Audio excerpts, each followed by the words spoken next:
जय हिंद साथियों। आपने पिछले वीडियो में देखा है कि हमने संसद के बारे में जाना है कि संसद कानून निर्माण की प्रक्रिया कैसे होती है या संसद कानून का निर्माण किस प्रकार से करती है। तो पिछले लेक्चर में आप ये सब समझ चुके थे। अब उसमें एक शब्द आया था बहुत बार कि विधेयक की चर्चा हुई थी उसमें अपने, जिसमें हमने बताया था कि जब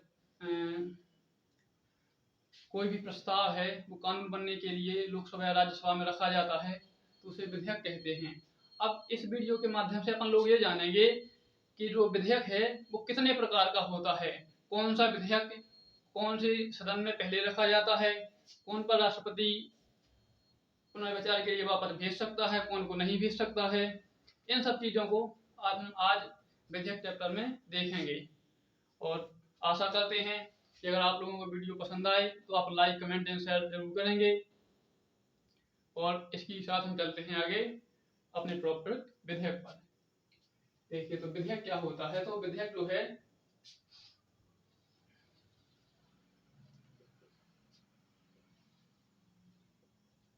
विधेयक सामान्यतः दो प्रकार के होते हैं। एक होता है अपना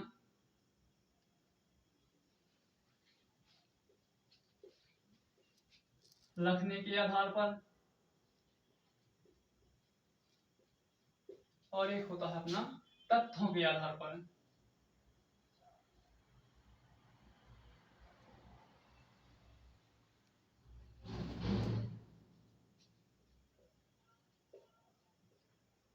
तथ्यों के आधार पर। अब इसमें हम सबसे पहले रखने के आधार पर देखेंगे कि विधेयक कितने प्रकार के होते हैं।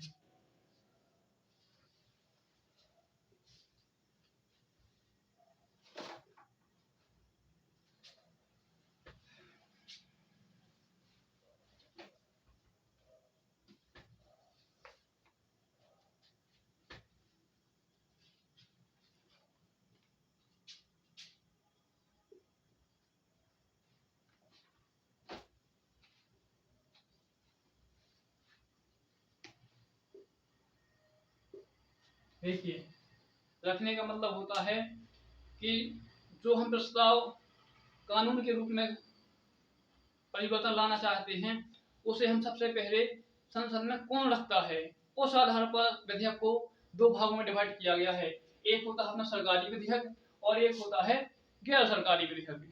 तो जो सरकारी विधेयक होता है वो संसद में मंत्रियों के द्वारा रखा जाता है और जो गैर सरकारी विधेयक होता है ये सांसदों के द्वारा रखा जाता है। ठीक है।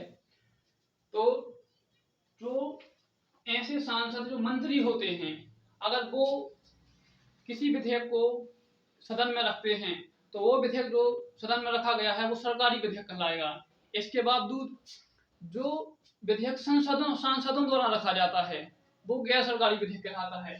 देखिए सभी सांसद मंत्री नहीं होते लेकिन सभी मंत्री सांसद होते हैं। ठीक है। हमारे कहने का मतलब ये है कि मंत्री भी सांसद ही होते हैं, सांसदों से ही मंत्री चुने जाते हैं। तो जो मंत्रियों द्वारा विधेयक लाया जाता है सदन में उसे अपन सरकारी विधेयक कहते हैं और जो सांसदों के द्वारा विधेयक लाया जाता है उसको अपन गैर सरकारी विधेयक कहते हैं। इसके बाद अपन तथ्यों के आधार पर देखते हैं कि विधेयक कितने प्रकार के होते हैं।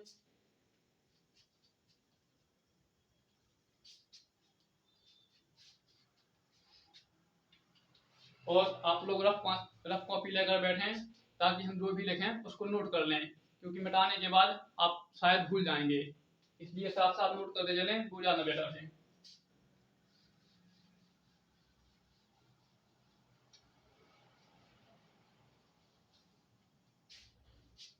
देखिए तथ्यों के आधार पर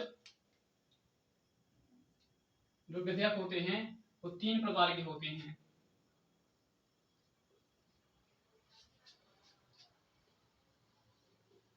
पहला होता है सामान्य विधेयक,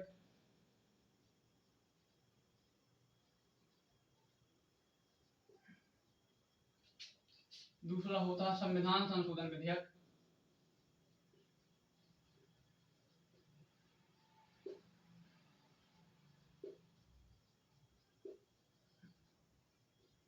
और तीसरा होता है वित्त विधेयक।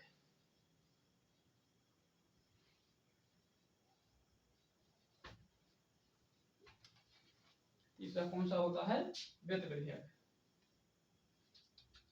अब देखिए, अब इन तीनों में हम सबसे पहले सामान्य विधेयक के बारे में जानेंगे। तो सामान्य विधेयक के बारे में क्या जानेंगे? सबसे पहले तो ये जानेंगे कि सामान्य विधेयक का उल्लेख भारतीय संविधान के किस अनुच्छेद में है। तो सामान्य विधेयक जो है इसका उल्लेख भारतीय संविधान के अनुच्छेद 107 में है। 107 में यह बताया गया है कौन सा विधेयक सामान्य विधेयक होगा। ठीक है, तो सामान्य विधेयक से आप सामान्य तौर पर स्पष्ट है कि जो सामान्य तौर पर सदन में पेश किया जाता है उसे सामान्य विधेयक कहते हैं। अर्थात ना उसमें कोई संविधान संशोधन की चर्चा की जाती है, ना ही उसमें किसी धन या संपदा के बारे में कुछ की जाती है। जो सामान्य तौर पर जनता के रूप के लिए संविधान में प्रस्तुत किए जाते हैं उन्हें अपन सामान्य विधेयक कहते हैं। अब जो सामान्य विधेयक हैं ये सदन के संसद के दोनों सदनों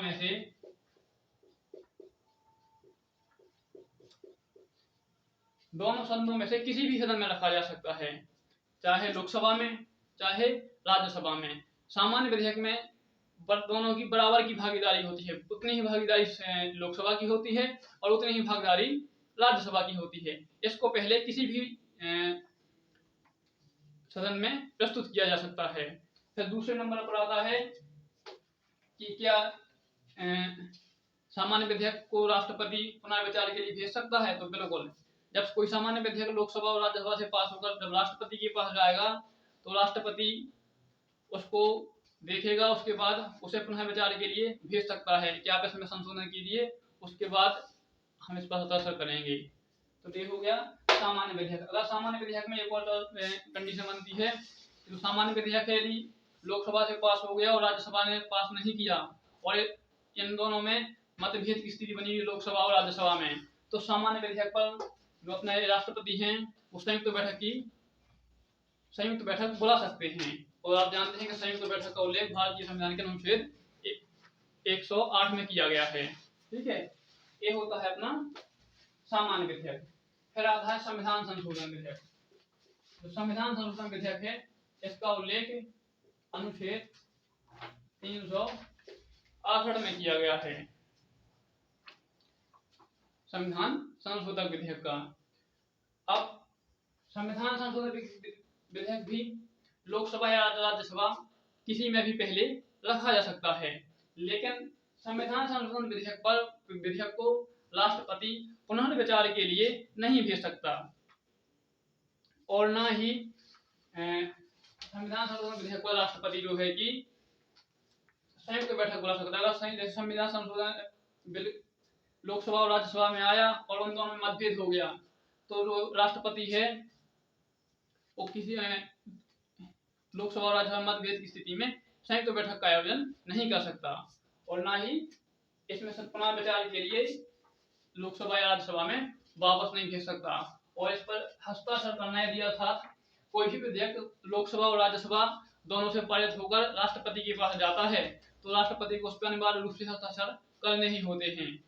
ये बाध्यता होती है। ये बाध्यता का प्रावधान पहले अपने भारतीय संविधान में नहीं था, लेकिन 24वां संविधान संशोधन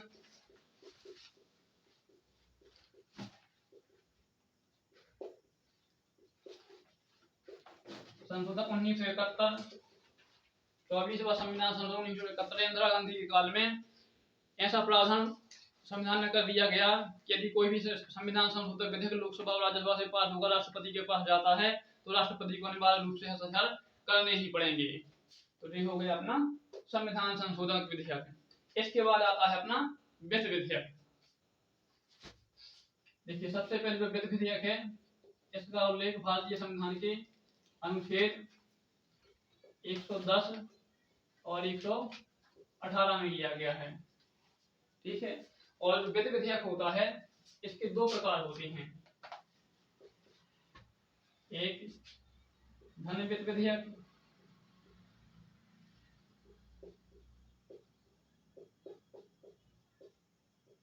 और एक होता है सामान्य वित्त विधेयक।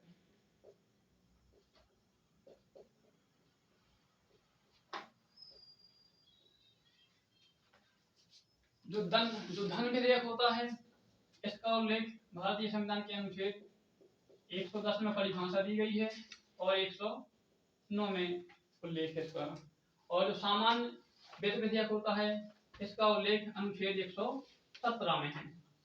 देखिए यहाँ पे थोड़ी सी आपको गौर करना होगा, यहाँ से क्वेश्चन भी बहुत आते हैं।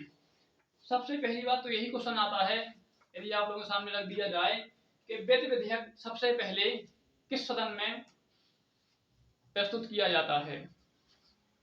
तो देखिए जो वित्त विधेयक है, ये किसी भी सदन में प्रस्तुत नहीं किया जाता है। जब कोई आपसे स्पष्ट करके पूछे कि धन वित्त विधेयक किस सदन में पारित किया जाता है या सामान्य वित्त विधेयक किस सदन में पारित किया जाता है, तब आप अनुच्छेद बताएंगे 110 या 109 या इसमें अनुच्छेद 117। ठीक है, जबकि वित्त विधेयक से क्वेश्चन नहीं आता, क्वेश्चन आता है यहाँ पर धन विधेयक से ही, बहुत मोस्ट है धन विधेयक में। ठीक है, अब अपन समझते हैं कि धन विधेयक क्या होता है। तो अनुच्छेद 110 में धन विधेयक की परिभाषा दी गई है। परिभाषा ऐसी है कि धन विधेयक की परिभाषा अनुच्छेद 110 में दी गई है। और उसमें धन विधेयक मतलब वह विधेयक जो किसी भी कर को लगाने या लगे हुए कर को हटाने या लगे हुए कर में वृद्धि करने या लगे हुए कर में कमी करने या विदेशों को उधार देने या विदेशों से उधार लेने या इसके अलावा संचित निधि से पैसा निकालने के माध्यम से जो विधेयक पारित किया जाता है उसे अपन धन विधेयक कहते हैं। अब कंडीशन बनती है, धन विधेयक यदि लाया जाता है तो पहले कौन सी सदन में आता है। तो धन विधेयक के लिए कंडीशन होती है कि धन विधेयक हमेशा लोकसभा में ही आता है। धन विधेयक को राज्यसभा में पहले नहीं रखा जाता है। ठीक है, और धन विधेयक में लोकसभा की ही भूमिका होती है, ना कि राज्यसभा की। यदि कोई विधेयक धन विधेयक जो है लोकसभा में पारित हो जाता है और उसके बाद अगर वो राज्यसभा के पास जाता है तो राज्यसभा के पास मात्र 14 दिन का समय होता है। यदि 14 दिन के भीतर राज्यसभा उस पर हस्ताक्षर करती है तो धन विधेयक पारित हो जाएगा, यदि नहीं करती है तो भी धन विधेयक पारित हो जाएगा। इसमें केवल राज्यसभा की प्रक्रिया जो है औपचारिकता मात्र है कि बस आप को वहां पे भेजना है, बाकी ऐसी कोई बाध्यता नहीं है कि राज्यसभा पारित ना करे तो वो पारित नहीं होगा। राज्यसभा की इच्छा हो तो पारित होगा, ना हो तो भी होगा। ठीक है, अब क्वेश्चन ये आता है कि आखिर कौन सा विधेयक धन विधेयक है या नहीं है, इसका निर्धारण कौन करता है। तो जो धन विधेयक है इसका निर्धारण लोकसभा अध्यक्ष करता है कि कौन सा विधेयक धन विधेयक है या कौन सा विधेयक धन विधेयक नहीं है। इसके बावजूद क्वेश्चन आता है कि क्या धन विधेयक को राष्ट्रपति पुनर्विचार के लिए भेज सकता है। तो भाई साहब बिल्कुल भी नहीं भेज सकता है। तो धन विधेयक है उसको राष्ट्रपति पुनर्विचार के लिए नहीं भेज सकता है। और ना ही धन विधेयक पर संयुक्त बैठक का आयोजन होता है, अर्थात यदि लोकसभा से धन विधेयक पारित हो गया, राज्यसभा का मन नहीं भी है, उनमें मतभेद तो होगा नहीं, क्योंकि पहले से बाध्यता है कि 14 दिन का समय है आपके पास, पास कर दो तो भी वो पारित हो जाएगा, ना करेंगे तो भी हो जाएगा। तो इसलिए उनमें मतभेद होता नहीं है। और हो भी जाता है तो इसमें कोई भी ऐसी कंडीशन नहीं दी गई है कि राष्ट्रपति अनुच्छेद 108 का प्रयोग करके धन विधेयक के प्रति संयुक्त बैठक बुलाए। तो संयुक्त बैठक इस पर नहीं होती है। और धन विधेयक एकमात्र ऐसा विधेयक है जिसे सरकारी विधेयक कहते हैं।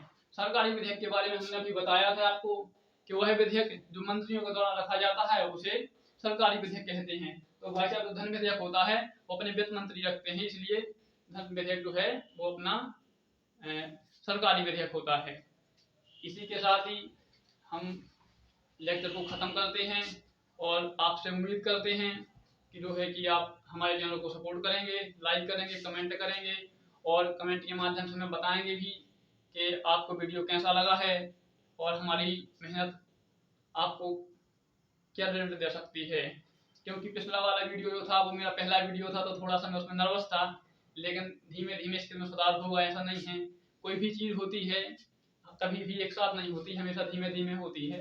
तो जो है कि आप हमारे साथ जुड़े रहिए, हमारा सपोर्ट करते रहिए और विश्वास मानिए हम आने वाले समय में बहुत अच्छा प्रदर्शन करेंगे आपके सामने। धन्यवाद।